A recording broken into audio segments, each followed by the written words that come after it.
Welcome back. તો રાજ્યમાં આજે પણ આકાશમાંથી અગરવર્ષા વરસી રહી હતી। જો કે ગત દિવસના પ્રમાણમાં આજે આંશિક રાહત જોવા મળી છે। રાજ્યના 9 શહેરોમાં તાપમાનનો પારો 42 ડિગ્રીને પાર રહ્યો હતો। સૌથી વધુ તાપમાન સુરેન્દ્રનગર અને કંડલા પોર્ટ પર 44 ડિગ્રી નોંધાયું હતું। આંશિક ગરમીને કારણે લોકોએ થોડી રાહત અનુભવી। જો કે મોટાભાગના શહેરોમાં બપોરના સમયે રસ્તા સુમસામ હતા। એક નજર શહેરના તાપમાન કરીએ।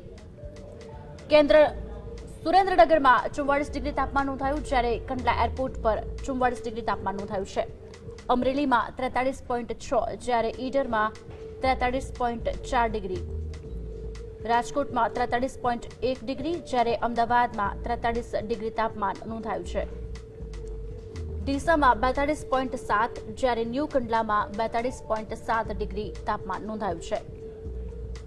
ગાંધીનગરમાં 42.6 ડિગ્રી, જ્યારે ભુજમાં 41.5 ડિગ્રી સેલ્સિયસ, વલ્લભ વિદ્યાનગરમાં 41.5 ડિગ્રી, જ્યારે વડોદરામાં 40.6 ડિગ્રી તાપમાન નોંધાયું છે।